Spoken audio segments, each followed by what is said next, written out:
Our guest this week is Benthien. She is a Milwaukee public school teacher and a literacy ministry program volunteer. She will talk about the challenges of teaching during this pandemic. Join us right now.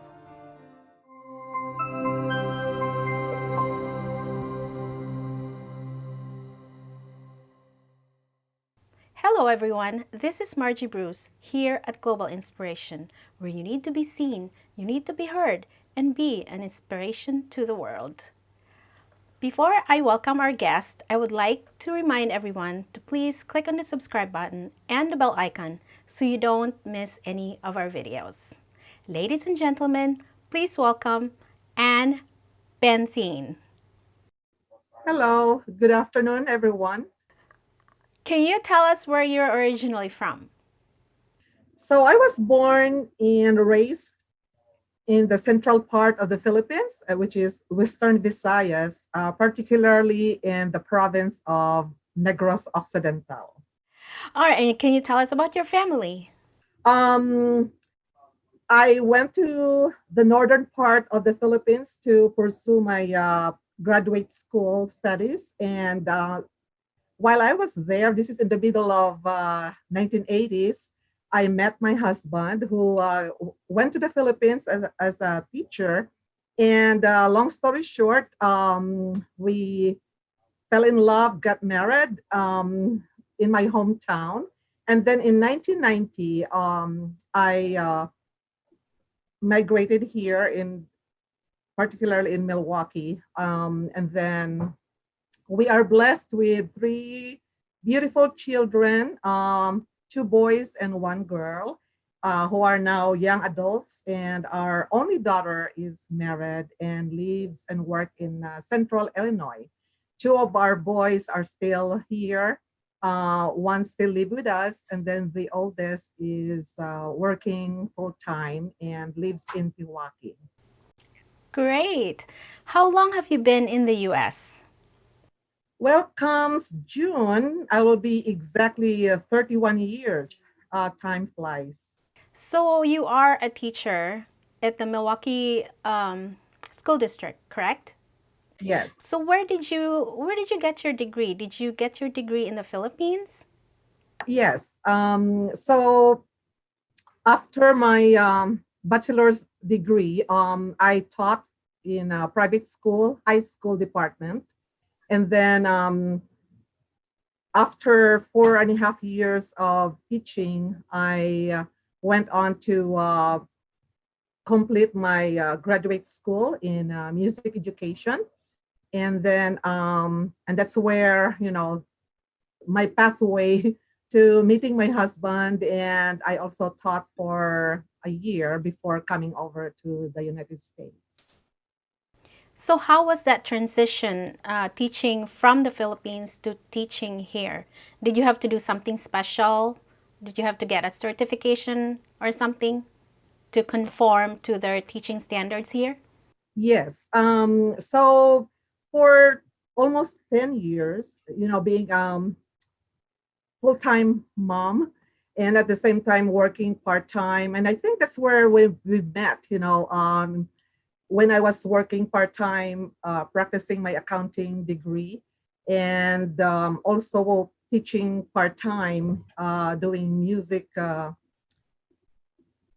the side.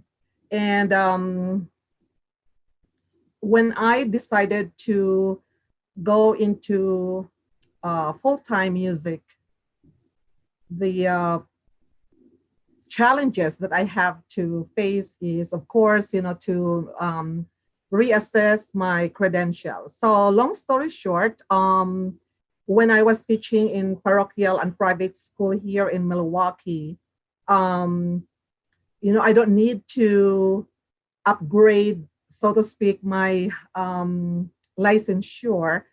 However, when I decided to teach in public school, that's where I have to upgrade my credentials. So it was a long journey, but it pays off in the end. So I have to enroll and have an evaluation of my transcript. And so my pathway to be state certified license as a music educator, I have to enroll in a accredited university here in Milwaukee or Wisconsin. And how long did it take? I started in 2015. That's when I started my certification process. And the good thing here, because of the opportunity to be um, a permit teacher, they call it a permit teacher, which is renewable every year as long as you continue earning 6 credits, and also in the line of subject contents that you will be teaching. And so after 5 years, I am now fully licensed, state certified music educator. Wonderful, congratulations. Thank you. So, tell us about your teaching right now. Is your school virtual? Is it in person or is it hybrid? What is your school district doing? Well, Milwaukee Public School decided to go 100% virtual beginning of school year 2021. And as we all know, that we were all surprised by the breakout of pandemic somewhere closer to, I think, spring of 2020.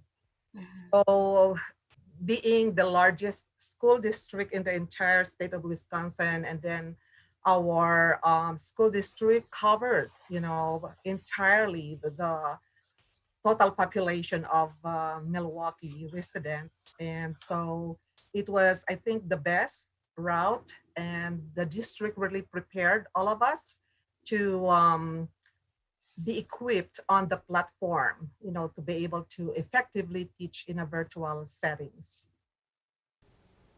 So, what's the biggest challenge so far that you've faced teaching virtually? Because this was something that I don't think you've done before, correct? Right. So there's that preliminary experience, Mm-hmm. back in March of 2020. Mm-hmm. And so I also give credit because even though we were doing face-to-face instruction at the time, we've been using also some virtual platforms like the internet, and we have the smart board. And then for my case, we were using music curriculum that are online friendly. So it's just a matter of equipping myself personally to get acquainted with the general instructional platform, which is, the what you call this, Google Classroom. Mm-hmm. And of course, the decision whether to use Zoom or Google Meet. So familiarizing with those. So we go through the training before the opening of the school. So it's a kind of a learning in process at the same time. Sure. So that is the number one challenge, learning the platform and just embracing, that this is a whole new set of cultural learning, so to speak. And then the second, I would say, is how to motivate our student to fully engage virtually, and helping them to embrace change, that we are all in this together, and be able to effectively deliver the instruction that our students deserve, and raising the bar at the same time, also equating it with, I would say, flexibility, and continue encouraging them, and also partnering with parents, giving that assurance that this is a transition, that if the community, when I say community, the student, family, and school, our district, is doing its best. And if parents will, embrace the, I call it a growing pain, it can be successful, for any of our children in the public school. And how do you think that's going as far as um, everybody, the parents, the students, the teachers are coping with it? Do you think um, it's something that they're still working hard on, or are they slowly adapting to it? Well, both, all of those that you have mentioned. I guess in general, we have an option to educate our children, right? Whether online or face to face to begin with.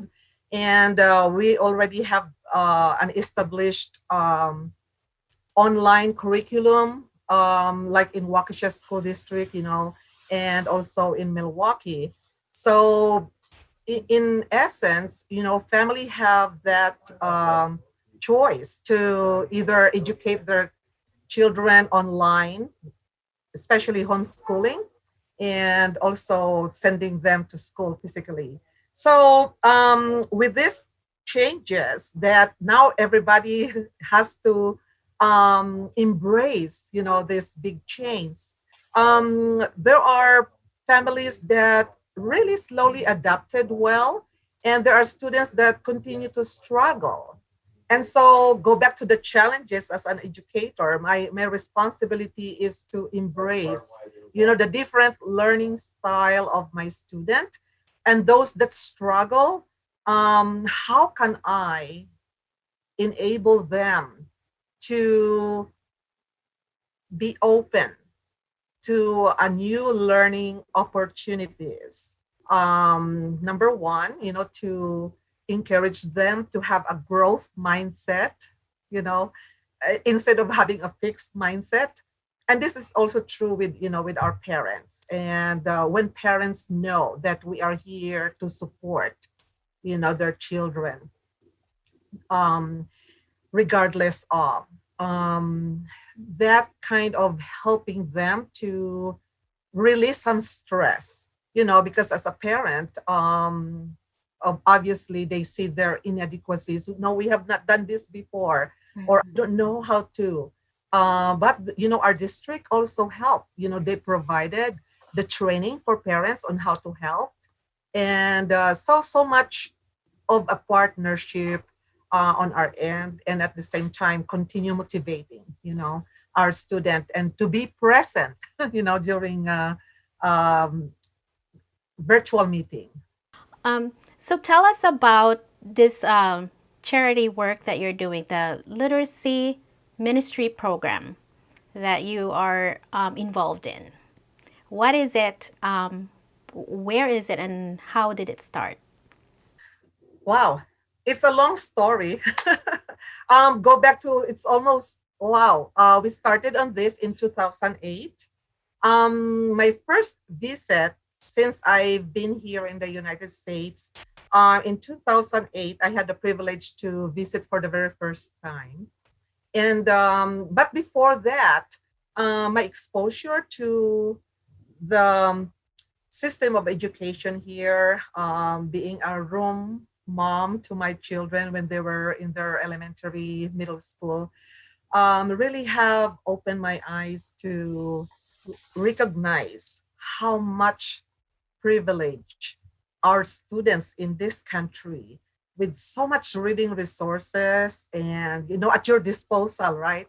Oh, And yes. then memories of my growing up years. I went to a public school, both elementary and high school. And as you can affirm this as well, that we are in need of reading materials, and the lack of functional libraries, in our public school in the Philippines. So I see the blessing that, we enjoy here, and that really helped me to reflect that when we are blessed to bless others, right? And so when I went home, I visited my public school, elementary public school, that where I graduated. And that time, my sixth grade classmate became a teacher, and she was teaching the fourth grade, in that same school. So, long story short, at the time we also been partnering. I was with a mission organization here based in Illinois, and one of the program that we were looking into is the Read to Grow, providing opportunities for our Filipino children to have access to reading materials. So that also contributed to, inspiring me to like go ahead and see what, we can do. So from that point on, um, we collected books here in my school, and we ship it to the school. And within 4 years of shipping via balikbayan boxes, the whole school was able to provide a functional library. So we put those books, reading materials, in every classroom. And after 5 years, the Department of Education in the Philippines granted an award to this public school, where we pioneered the work to have the best functional library. So some ideas that I have learned here as a classroom teacher and as a classroom mom, I shared it over there, and then the teacher just embraced it, and the principal was so open and grateful, and helping, for us to make it possible. And so through the years, we have shipped both on private and parochial school, and also other public school, in my province. Do you still accept donations? And if you do, what can people donate and where can they donate? That's a good question. And, as I mentioned to you, that Project Josiah, pioneered in Bacolod City. And so how this process developed is more of a family um, mission, as I would say, mission project. And then we also partnering with some of my friends here. So how we collect the donation of books, I primarily, gather them, and my fellow teachers at the end of school year, because they are aware that I ship, books to the Philippines. So they are so generous to offer um, their I would say discarded books, but they're really good quality. And so ranging from kindergarten level to say sixth grade. Um, and monetary, I ask our friends to sponsor the balikbayan. So for example, if you would like to um, establish a reading center in your province, or particularly in your community in the Philippines, you can communicate to me, and we can establish, our um, the information that I will need, um, with the address, where it will be shipped, for example. And then if it is a public school or a community reading center, that's all I need. And then what grade level, So those are just like information, basic information. And then what I'll do then, I will gather the books, and then we have balikbayan services, all over the country, but particularly here. And then so you can sponsor by paying the balikbayan box, So in essence, I'm just kind of a channel in providing the books.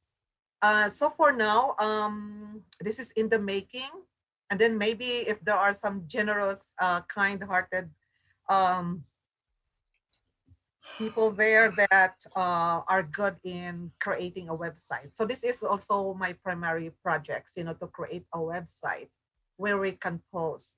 And so we're not there yet. Mm-hmm. For now, it's working in a manner that it is doable. And we are able to continue shipping the books, For example, you probably heard of Dr. Robles, right? Nong Ted. Mm-hmm. And now he is the president of Central Philippine University.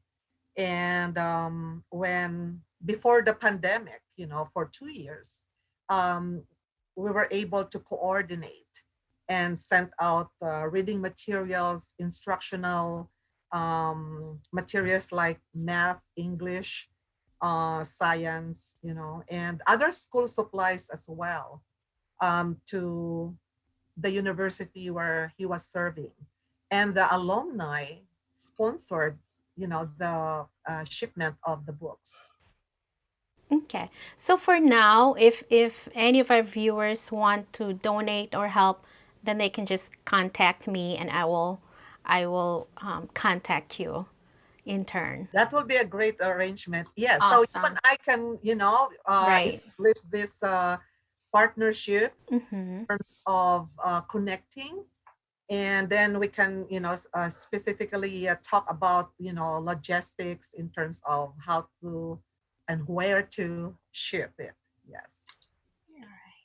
So I have to make clear that monetary donation, we don't accept it because for now,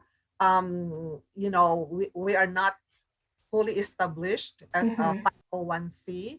And, Correct. to maintain the integrity, um, I can collect the books for you because it's free, right? Mm-hmm. Right. But I also sometimes I need manpower because True. I physically, now with the pandemic, I have to be the one to haul them out of my building Mm-hmm. and then, take it to my garage and then pack it here. Yeah. Yeah. So those were some of the challenges that we faced last year, but we were able to manage, some shipment. So, um, what message would you give to our viewers out there, especially educators like you, parents and students who are trying to navigate through this difficult time? Oh, it's a hard life, when you come to think of it. But again, having a mindset that is full of hope and having a mindset that we are in this together. Keep the faith, and keep your hopes high, and be resilient, and having that growth mindset.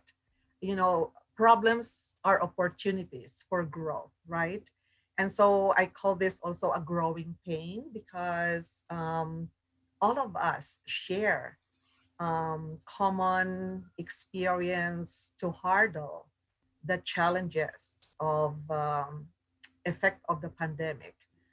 But when you see it from a different perspective, because we walk by faith and not by sight, and we have hope. When you keep your hopes high, it's not just a wishful thinking, but truly because God is in control and He knows the struggle that we all go through. And He promised His grace is sufficient, to meet our needs. And number one that I would like also as an educator, we've been learning the history of African American heritage, for the month of October, February. And so Maya Angelou was one of my favorite author and poet, and her famous saying that um, when you do something to do better, continue and keep it on. So it is achieving excellence in the process, regardless of trials, difficulties that we encounter. because all we can do is continue moving on, right? And have the grit, the resilience. I can talk so much more about that, but yes, always remember you are not alone. We are in this together, and together, our strength can be a positive motivation to encourage and to build each other up. So thank you, Anne, for being here. I wish you the best and hope you will continue to keep this growing. All right, and thank you everyone for watching. This is again Margie Bruce here at Global Inspiration, where you need to be seen, you need to be heard, and be an inspiration to the world.